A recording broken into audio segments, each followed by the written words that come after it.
Hello, my name is Catherine Kommeling, and today I would like to speak to you about the book Leadership and Self Deception Getting Out of the Box by the Arbinger Institute. The Arbinger Institute is a scholarly group of people trained in business, law, economics, philosophy, education, and healthcare. They provide consultation to organizational leaders worldwide. They specialize in management training. The Arbinger Institute implements a research based approach to transform an organization's culture and mindset. Through their coaching programs, leaders are trained to embrace changes needed for the organization to become more successful. According to Bruce L. Christensen, the former president and CEO of PBS, he states about the book: after decades of executive leadership in senior management positions, I finally found in Arbinger what I consider to be the best means of improving every measure of success. From boosting the bottom line to increasing personal joy, this book shows the way. The purpose of the book is to educate people on what self deception is and how most personal and organizational problems are the result of it. Through narrative examples, this book presents how self deception or resistance to change can challenge our personal goals and performance as leaders. But most importantly, the book describes how leaders can identify and find solutions to self deception. Although it can be uncomfortable, the authors encourage the reader to identify any self betrayal or self deceptions, then to strive to influence good in their organization and not resist positive change. Initially, the target audience can be viewed to be mainly for business leaders, but I believe this book can expand beyond and apply to leaders of any organization. The target audience is for individuals who are seeking to improve their leadership skills, including those involved in the business of healthcare. A major strength of the book is the readability it possesses due to the narrative approach.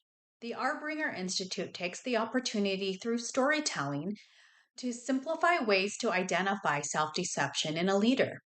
It's through the main story presented that the reader can self reflect on their own self deception and acknowledge the possibility of being in the box.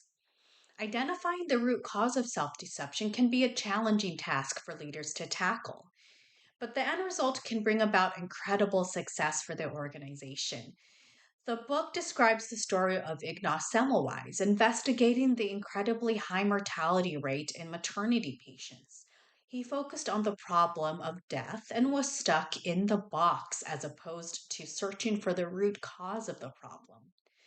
After further research, he identified the high mortality was related to the spreading of germs from cadavers to healthy life patients. Because of this discovery, Semmelweis established the importance of hand washing in healthcare settings. From an evidence based perspective, the opportunities for growth in this book can be the fact that it lacks empirical evidence. Although the simple narrative encourages easy reading, factual research is lacking, and the authors lean heavily on a philosophical approach to identifying problems and solutions. For example, when the authors begin to describe how to get out of the box of self deception, the main character of the narrative realizes he needs to view individuals as people and not objects to blame. There is no clear instruction on how to become more self aware and demonstrate empathy toward people. Only the feeling of viewing individuals differently is emphasized. The authors demonstrated a comprehensive understanding of identifying if a leader is experiencing self betrayal, which leads to self deception. An example of a self betrayal moment was when a main character of the story had to decide to tend to a crying child late at night so his wife could rest.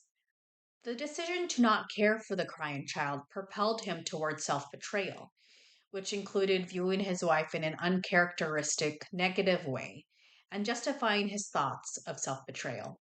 The objective of the authors was achieved by helping leaders learn to identify these issues so they can be intentional about avoiding self betrayal and self deception. I would recommend this book because it brings to light how self deception can cloud our vision and often leads us to blame others for problems we might even be the cause of. The book can be utilized by leaders at any level of authority who want to re examine their motivation on leading their team. New and experienced leaders may experience circumstances in which they may have unknown biases. The key is to benefit from the lessons described in the book, to acknowledge these blind spots, and find solutions to department challenges. I appreciate your time and would like to allow for any questions.